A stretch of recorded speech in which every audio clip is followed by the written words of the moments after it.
Real quick before we get started, CASDM is our content production company. Why content? It's simple. Content brings people together. I've seen it play out over and over, and I want to help others explore and discover this for themselves. The experience is totally worth it. Learn more at CASDM.com. We focus on podcasts and writing, one piece of content at a time. It all starts with conversations, just like this one. There's no shortage of news to talk about. Yeah. There's a couple of things, as you mentioned, expanding your footprint. And I think of like, well, that's essential because I keep hearing these stories of lack of access to mental health professionals. I know. In all areas. And, a lot of it has to do with laws, right? Healthcare laws and crossing state lines or not being able to cross state lines. And you've heard stories of like even in major cities to where someone's trying to get help and they don't have access to someone because their mental health professional that they know or the people that they know are completely booked. Yeah. Even in Charlotte, I've heard of people, but all over the place. So why is that? Or take that down the path that you want to take that down. Yeah. I mean, I think that the reality is that we have way more people seeking treatment, and it started with COVID. People went through the kind of whole COVID shutdown, and then we had a lot of political divisiveness within the country, and people struggle with that. And then I think that more recently, we've got these kind of brutal acts of violence that are happening pretty consistently these days. And so I think that people are realizing that they need support and they need help. And so a lot of what we're seeing is people who haven't been to therapy before, people who haven't seen a counselor. In addition to that, I just think that it's becoming more talked about and more recognized. And when I was a kid, there weren't many people who would acknowledge that they had a therapist, but it's different these days. And, kind of across the board, there's still some communities that struggle with it as far as wanting to seek counseling. But I think that for the most part, the mainstream Americans understand that this is something that can be helpful for them and that they can kind of get that extra support. And that's what we see. We will have somebody come in once and they'll say, I'm just going to try this one time. And they'll even say, I doubt it's going to help or something like that. And then they kind of go through the process and then they see it's really helpful. And then it just becomes a part of the way, kind of one of the resources that they use in their life to get that extra support. The other part is, I think people who have been a support system are less capable of being support systems right now because they're going through their own stuff. And so friends and family and people we would have leaned on in the past kind of to talk through those things, I don't know that they have the capability of being able to support somebody else because they're personally going through more things on their own. And so it's very difficult for them to be a support system for somebody else when they're trying to make sure that they're okay. Yeah, I never even thought of that you would have like your community, people, your natural connections that you would have that could actually help you out with these things. What's being done to make it more available? I mean, obviously, if you have more people going to school for this, more people graduating, but that takes time, right? That's not an overnight fix. And there probably isn't an overnight fix. This is just a little bit at a time. But what do you see is being done? I mean, obviously, you all are growing, but what's being done at different levels, whether it's the state level or federal level, to make it easier to get access to somebody? Yeah, there's a lot of conversations about people being able, especially with things being much more virtual these days. There's a lot of conversations with reciprocity and being able to work kind of in other states. Right now, the licensing rules are pretty strict about that both the therapist and the person has to be in the same state where the therapist is licensed. There just was a group of, I think, 12 states who just kind of put together kind of a consortium of states where they gave reciprocity to each other, mostly Southern. I think it's Mississippi, Kentucky, Tennessee, areas like that. But I think where they have, particularly in states that have maybe less big cities or not as big of big cities, where there was a lot of people in the rural areas who just absolutely did not have access to it unless they were able to connect with people in their state. And so, I mean, that's something I certainly support. I think that overall, if we have a supply issue and there is supply out there, but it's in different areas and there's people that can be helpful, then I would support them opening that up a little bit. I guess just from a sense that we know that some states have a bigger supply of therapists than others do. And there are people who have room in their caseload to see people. But at the end of the day, if you're kind of trying to see somebody in your own state and they're mostly full, then you're in trouble unless you can kind of search out smaller cities and things like that. That's because of the virtual aspect. But there's also a lot of people who still want to be in person. And if you want to be in person and then also in network with your insurance company, there's these huge waiting lists. And we saw it with psychiatrists previously. Psychiatrists were so full that it was really difficult to get in to see the really talented ones. And now the same thing is happening with therapists. I think based on just an increase of volume and, kind of people needing help. Right. I don't know that there's a direct fix other than opening up the access. I think, like you said, there's more people going to school and people being interested in younger people who want to do this in their life, but that takes time and that's not going to help us in the next 6 months. And so, I would fully support opening it up a little bit. It makes me think of two things. One is this a lot about money for the states, right? Or in insurance? I mean, there's a couple of things there, talk about the insurance aspect. Are more people willing to go to not have this be an insurance thing, right? Like if you have a headache and you need Advil, I need the Advil, right? And if it costs more, that's fine because I want to get on with my day. As, when it talks to this, like of thinking of like having a therapist, are people willing to just hire the therapist, pay the hourly rate and not worry about the insurance? Like, is there an uptick in that? I kind of mentioned two different things there. So take that as you want. Yeah. I mean, I think that the interesting thing about the therapy community is people genuinely want to try to help people for the most part from what I've seen. And so they will work with people on different ways for payment as far as payment plans or ways to make it so everybody has access to it. I think that probably at the end of the day, it's about money for the states, but I think it's about organizations that are trying to protect their therapists. I think that's really what is the idea, is that the organizations want to protect the therapists in their own state so that you don't have to go with the entire country. But at the end of the day, I think that the reason why I became a therapist was because I really want to help as many people as we can. And that sounds cheesy, but it's the reality for most therapists. And I think that from what I've seen, generally people would support that. I mean, I would absolutely support them opening up Illinois and allowing out-of-state therapists to see people from Illinois, because I think it's what's best for the overall community as opposed to the business aspect of it. Right. So yesterday I had this experience where we were sitting on the couch and we were going to watch something, and I just pulled up my phone, and for whatever reason, I just went to Twitter, and I don't know what I was checking. I just wanted to glance at it, and a story came up about a family where a 2-year-old, and again, I don't know the facts if this is actually true or not, and it seemed like it was, but it was a 2-year-old who lost both of his parents in the shooting in Highland Park. And there's so much, as you know, and it's close to home for you all in Chicago, kind of taking it from the perspective of way outside, like, again, living in the Southeast, for example, we're not there. These incidents and these attacks are happening all over the place at this point. But when someone goes into their feed, and I wasn't seeking this out, it just showed itself to me. And that's hard, right? For myself, and my wife even said something like, "What's up? What's the matter?" And it just hit me that this 2-year-old lost both of his parents in this shooting, from what I can tell. This is constant, right? Anytime you show up, you're seeing these things that are just devastating. As people who might be out there and they're seeking help and they could go talk to a therapist about it. But like in the moment, there's so much there just to even take in. Like there's so much news, and we can learn about the bad news and the good news at any moment's notice with like no delay. And it didn't used to be that way. And it like almost overnight, it feels like it is now that way.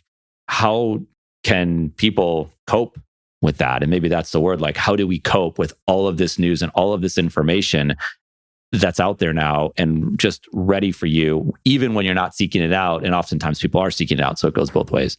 Yeah, I mean, I think that the situation you talked about, I believe is true. I believe that's exactly what happened. And you're right that we kind of got these constant news feeds of different things that oftentimes don't feel like good news, and or just really devastating things like the situation that you just talked about. I think that from a global standpoint, we need to make sure that we have all of us are proactive in having support systems in place.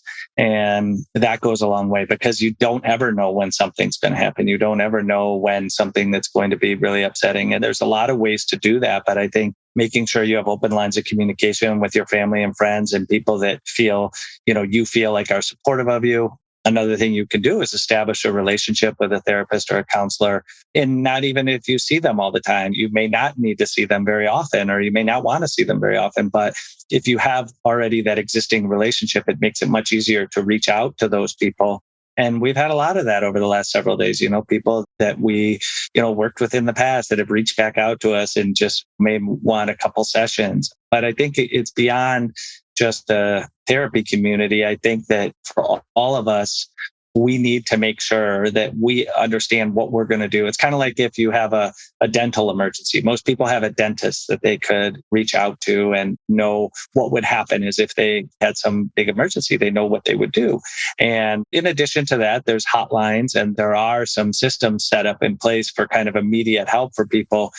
But I think it's really difficult for people to share kind of how they're feeling and what's really going on inside. And it makes it easier if you have somebody familiar. And so, like I said, I would just say that we all need to be very proactive in knowing what our resources are and what our support system is and making sure that those lines of communication are open so that if we do need some extra help, and like I said, it can be friends, it can be family, there's a lot of different ways to do that. But I think over the last several years, everything has been so reactive because things keep just going on. And I don't think that's any fault of anybody. I think that there's just been a lot more kind of bigger issues over the last several years. And so I think, but for now, if I was talking to the general public, I would say establish that support system, those relationships, and know kind of who you would turn to in a time when you're really struggling, and make sure that you're talking about it and not just trying to push it down and avoid it, because that's ultimately what ends up making it typically harder to deal with, even though at the time it might seem like a good option for you. Is there an awareness piece to know that if an individual is logging on to Instagram or Twitter or Facebook or any of these different platforms, like you could develop a habit to go for something else instead, like replace that habit with going for a walk or making a phone call to somebody or reading a book, as opposed to just going there, because the best way to avoid it is to avoid it, right? But that easier said than done. And again, like you might be going in there to check on predictions for the Chicago Bulls upcoming season, and up comes this information about what happened in Highland Park. Like you're not even looking for it. So you almost have to stay away from certain things or go to areas that are very specific of to what you're looking for. Like go to ESPN if you want to read about that stuff. But even in those places, I mean, there's toxic news coming out there as well with clickbait headlines that are meant to trigger people so they can sell more advertisements. Is there ways, or are there tools? And again, you can't necessarily solve it in just one conversation, but to perhaps, you're not going to maybe totally avoid it. I mean, maybe some people could, but like staying away from that information that is no doubt going to be there. Yeah, I mean, I think that most people who do what I do would agree that social media has been not a positive impact on mental health. I think that there's kind of the 24-hour news cycle and there's information being fed to you. And a lot of that information is what people are looking at right now. And when you have some big event, then that's going to be at the kind of the top of the line. I think that we all need to be really careful that we don't get caught up, kind of just being online and on our phones and on the computers. And like you said, there's a lot of different things we can do. We can go for a walk. I think it's important that sometimes people leave their phone wherever they are and just get away from it for a while. I mean, I think the other thing, the combination of social media and smartphones has been, that we are constantly in contact now. And I think that there's some positive things about it and there's some things that can be helpful, but I don't think that the resources and the positive support systems we have or anybody has can make up for the kind of constant feeding of information. And again, I don't think this is something nefarious. I don't think anybody's trying to do this. I think it's just people are kind of putting out there what they believe people want to, kind of are interested in. So I think it does come down to the individual to making sure that we're doing our own self-care and limiting. And one of those things is, phones these days, they can track how long you've been on the internet every day. And So I think those are like many people pay attention to how many steps they have in a day, how much exercise they have. I think we also need to pay attention to how much time we're really spending on the web and kind of limit that for ourselves. Yeah. There's a lot of topics that lead to polarizing conversations where maybe you mean well on the front end, but then you kind of get deeper into that conversation. Like you can take global warming, right? I talk about politics is an obvious one, even sports, right? Like if you spend enough time and you go into a topic and it could just be like, again, it could be about the Chicago Bears and they're upset about the coach and what's going to happen this season. And then you just dive a little bit into that Twitter thread and you see the conversation that's taking place and you see like this combative behavior. And some of it's good natured, some of it's all in fun. And then other times it just goes into this toxic place. And yes, it does happen in public. Like you go out and you could see people outside the stadium yelling and getting at each other and getting into a fight. So it's not like just solely on social media, and it's kind of like goes to your point before. But what is it that leads people to having these combative, and it's like more so than ever on social media, that they're just like willing to just stand for whatever strong belief they have, and they're going all in with that and they're not backing down, and then it just escalates, and then it's so easy for anyone on the outside to come in and add their 2 cents, and then it just takes off.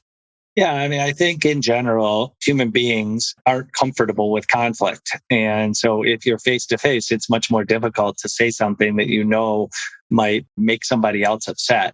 I think when you're online, many times you're totally anonymous. Sometimes people will be under their handle or their profile or whatever. But for the most part, there's not going to be any direct conflict, and you can come and go in that conversation whenever you want. You can put out something that you know is going to anger a lot of people, and then guess what? You can just set your phone down and walk away and let everybody else fight about it. I think that the ability of being anonymous and also not having to have a face-to-face conversation is a big piece of what that leads to. I think the other piece is I think just in general, our society is more like that. There's more people kind of being pushed to the outer sides of things and less people in the middle, or at least it appears so. I actually think that most Americans are in kind of a middle group of thoughts. And for the most part, I think we agree as a total on many of these things. But I think that with the way, you mentioned politics, the political systems and things like that is the sides have gotten farther apart.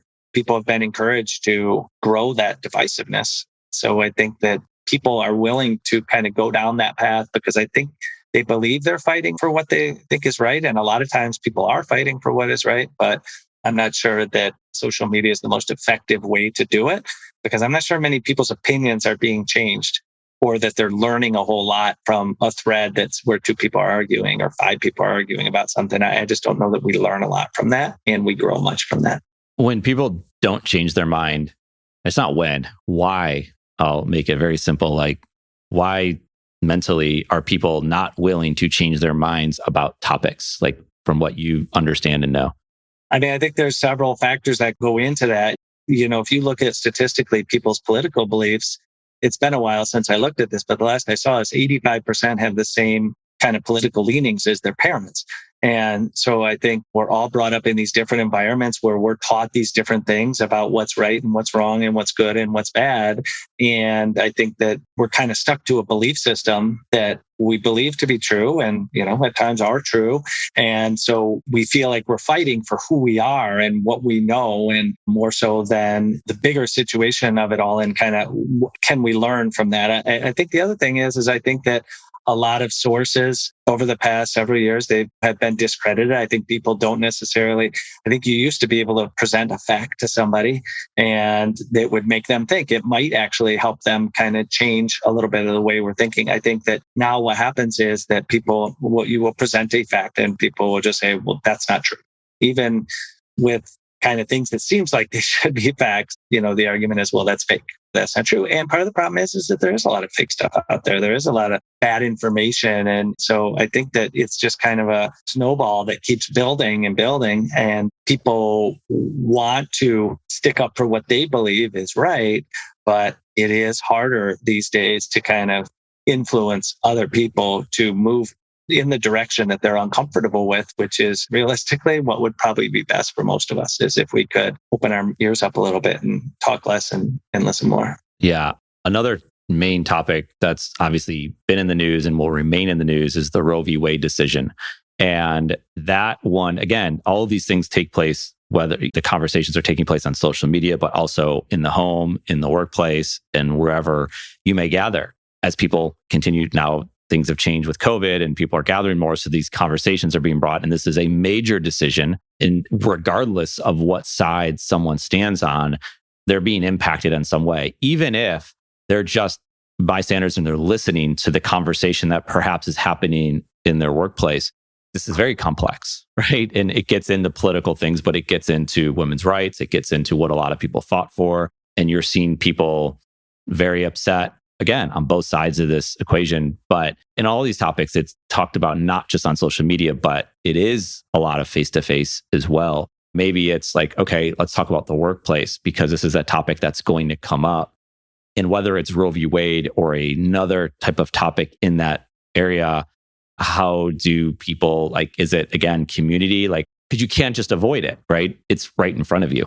Yeah, I mean, I think that these are conversations that are happening and are going to continue to happen. And, we all have different friends and people that we like and trust. And I would just say that if there's somebody who you're talking to about this, they're not going to have any effect on you because you don't respect them or you don't like them or whatever, then I think that the more valuable conversations we can have are with those people we're closer to who might have different views from us, because we're more likely to actually take in some information or at least have a better understanding. I think the other part is that there's a lot of people arguing about a lot of these things who aren't necessarily directly affected by it, right? There's a lot of people with a lot of opinions about other things that affect different groups more than they affect yourself. And I think it's fine that everybody has their own opinions, but I think it's important for us as human beings to not just look at whether something's better or worse for me, but asking, is it better or worse for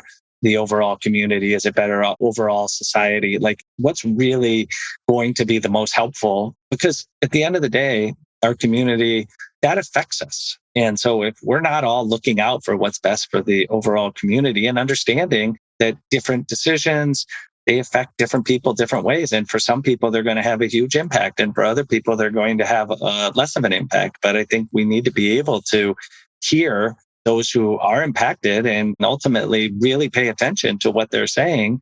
Like in the Roe v. Wade, I think we need to listen to the people who are being impacted the most, which is the women. And we need to really try to hear what they're talking about and what they're saying. And there's an argument that everybody could be affected by this, and that's true. But ultimately, in these situations, that's what I try to do. I try to listen to what's going on with the folks who are closest to the issue. And again, this is a tough one because we're all close to it and it can affect, all of us in many different ways. But I don't know. I think just having conversations with people you respect and you like, even if their thought processes or their opinions are different than yours, those are important things for all of us to learn. Yeah. And that's the reason why conversations like this, I think, are so important, whether you're in this conversation or not. This conversation will be published in a podcast format, in some other type of snippet format that people can listen in and to just, like you just said, learn to listen a little bit. If they heard you, Derek, speaking on this topic, it's like, okay, you know what? I can try that. I can have this conversation with this person. It might be your mother, it might be your sibling, and I'm going to listen to their opinion on this. And just that. And I think that's why this type of content to me has so much impact. And it's, in a way, we've heard a lot, listening to, this is a different topic, but listening to athletes talk about mental health. You have your sports and performance wellness division. And we've heard over the last couple of years, athletes speak up. And it's been more than that, but it's really started to pick up now. And it's been eye-opening for a lot of people to think I had no idea that athletes went through this. And it's going to continue to happen. You all work with collegiate athletes, college programs, and you're seeing more and more athletes speak up on this topic and talk about what it is that they want to talk about. Are you seeing more of an awareness from these organizations, whether it's universities or clubs or professional teams, talking about and concerned about their athlete mental health in a way that they want to help with it and say, we want Millennium to be a part of what we're doing to help our athletes? Yeah, absolutely. I mean, I think that this is becoming a bigger topic. I think one of the things that has happened is people started to finally realize, which, as the professionals, we know this, but I think the community understands that this isn't mental health, substance abuse, trauma, those things. They don't care about how successful you are, how smart you are, how good of an athlete you are. These are things that hit all of us as human beings. And I think that there's kind of this idea that some groups are exempt from that, and they're not, right? And that's always been the case, but it was just a matter of who was speaking up on it and who was talking about it. So yeah, I think that the organizations, the professional teams, the college athletic departments are doing a much better job. And part of that is because our younger people are educated in this now. Like I said, I'm in my 50s. And when I was growing up, we didn't talk a lot about mental health. We didn't talk a lot about those things. I mean, I personally did because my mom was a therapist, but in general, that wasn't something that was talked about freely. And I think a lot of my hope for our country and our world lies in the fact that I think that our young folks do understand these things and they have been educated on these things and they're more aware and they have a better education on, how substance abuse can affect people and how mental health can affect people, and that there's resources out there to get help, and that this isn't just something you have to live with. There's ways that you can address these things. So I think that the universities, the pro teams, I think that they in general try to do what's best for the people that they are having their programs. And I think they're realizing that this is a major piece of it. I will say from athletes, historically, when it came to mental health and athletes, the focus was a lot on performance.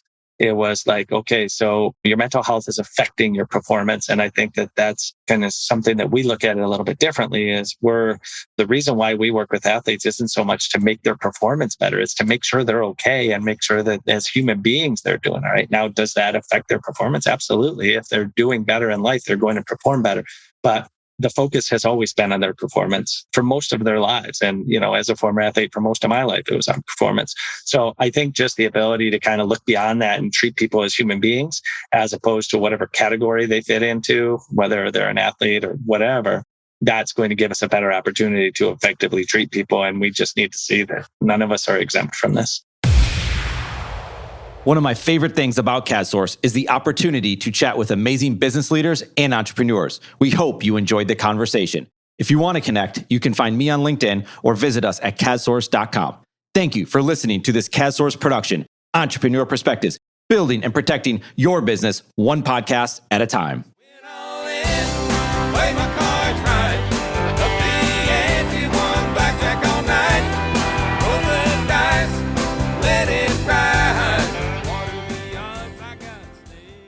CADCM is our content production company. Why content? It's simple. Content brings people together. I've seen it play out over and over, and I want to help others explore and discover this for themselves. The experience is totally worth it. Learn more at cadcm.com. We focus on podcasts and writing, one piece of content at a time.